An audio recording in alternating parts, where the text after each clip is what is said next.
La diferencia sobre el carry trade, ¿no? Cómo fue en el 2018 cuando se desmanteló el carry trade, recuerdan, ¿no?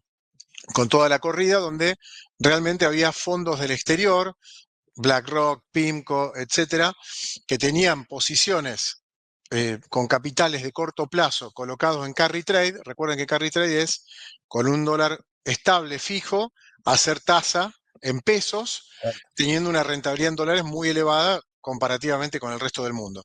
Entonces él muestra en este gráfico que en el 2018 sí había, fíjense que la azul marino es el tesoro más el Banco Central en manos de extranjeros, la Exacto. celeste, la deuda del tesoro en manos de extranjeros, y la verde, la deuda del BCRA en manos de extranjeros, las emisiones que se iban haciendo Que ahí están compradas las por famosas estos fondos. LEVAX en su momento, esas las LEVAX, si se Históricas, acuerdan, sí, que son exacto. los parientes de las LELIC y todo lo que tuvimos después, ¿no? Y las Pero sí, LEFI actuales, exactamente. se ven esas barras, eran muy importantes, y vemos cómo después, obviamente hubo un desarme, todo es una corrida, una crisis de balanza de pago, y entonces ese carry se desarmó, pero básicamente había mucho extranjero. Ahora, si vamos, o sea, la discusión era cómo era ese carry, si era totalmente de afuera, del local, o sea, acá había de los dos, pero lo que nos preocupa más es ese capital que entra de corto plazo y sale y te puede desbalancear o dejar la economía muy vulnerable. De hecho, vimos cómo la salida implicó una fuerte disparada del tipo de cambio, ¿no? Ahí había un oficial, no había cepo, pero bueno, contrastado con hoy, si querés miramos los datos, la última barra, ¿no? La última Claro, columnita, es esas nulo, es casi chiquititas, cero. Claro, es casi cero.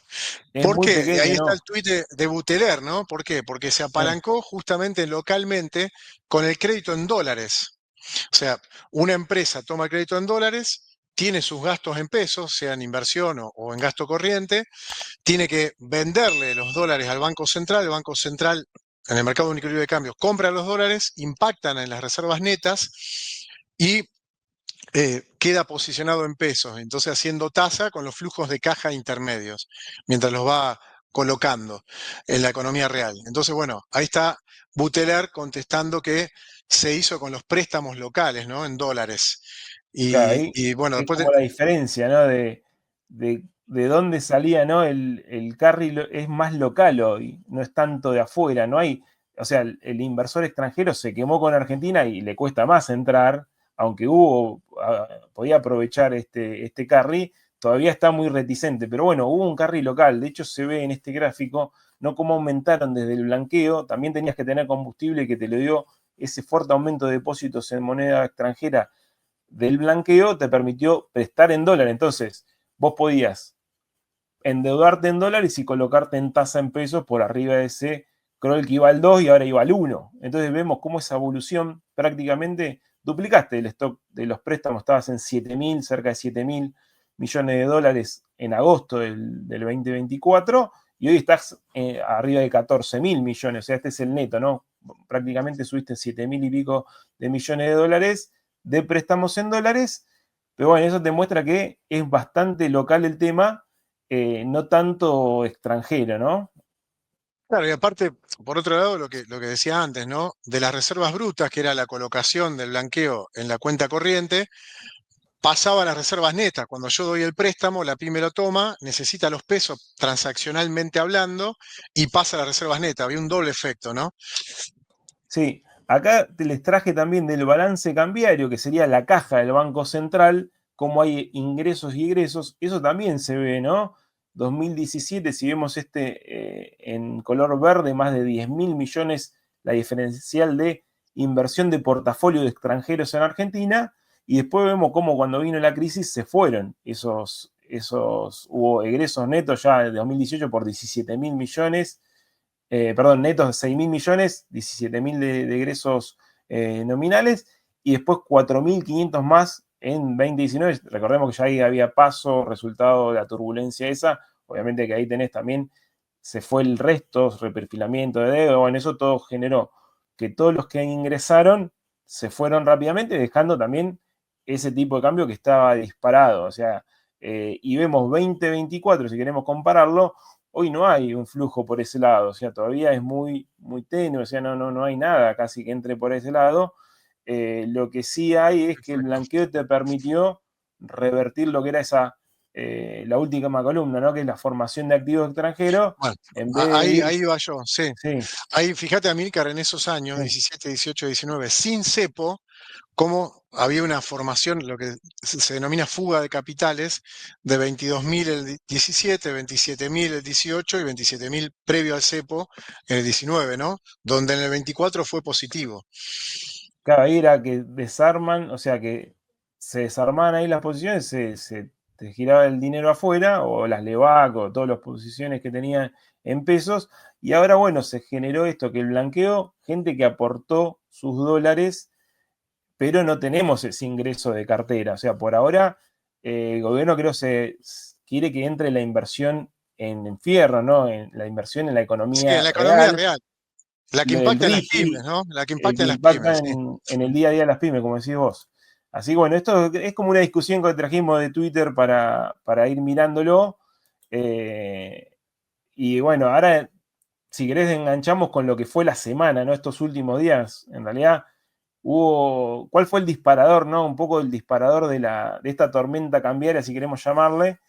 Eh, si querés, creo que lo principal fue esa cierta ambigüedad, ¿no? Del ministro cuando le preguntaron sobre si mantenía el crawl, el esquema cambiario se mantenía así, cuando hace un mes te decían sí, sigue todo igual, es más, el crawl va a bajar al cero y demás, hubo ambigüedad y el mercado reaccionó con Exacto, una curva de futuro que se picó, ¿no? Fuerte, subieron el dólar futuro, el Banco Central en el mercado oficial empezó a estar en posición vendedor, no solo en la intervención en la brecha, y bueno, ahí creo que empezó. Vos también recordás, ¿no? Arriazo había dicho que había un cortocircuito, vos no sé si exacto. recordás. Arriazu en el Jockey Club en Buenos Aires, en Cava, da una charla y dice, bueno, a priori parecía inside information, que el fondo está empujando para que empiece a flotar a través de bandas, que al presidente le gusta el tema de flotar en su perfil, Sí, en su ideología,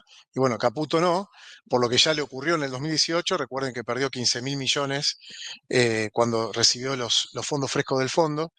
Eh, entonces, bueno, eso generó mucho ruido porque es muy escuchado y el viernes subsiguiente pasó esto de, se picó el dólar futuro, se expandió la sí, brecha entre el Crawling Pegal 1 o el REM y los contratos reales con la plata sobre la mesa. Son contratos, digamos, cerrados, eh, lo que se denomina interés abierto, y con bastante volumen en cantidad de operaciones, donde había una tasa implícita de marzo, abril y mayo muy alta, estamos hablando de 70-80% anual de tasa sí, implícita, ¿no?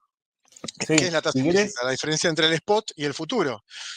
exacto. Si querés vemos los números, yo armé ahí un poquito, Vamos, estuvimos armando los números de cómo fue la semana turbulenta para lo que es, primero, venta de dólares en el mercado libre de cambio, ¿no? Del Banco Central. Esto no es la intervención en la brecha, es donde transaban, ¿no? Importadores, exportadores y los que también se posicionan en el mercado local.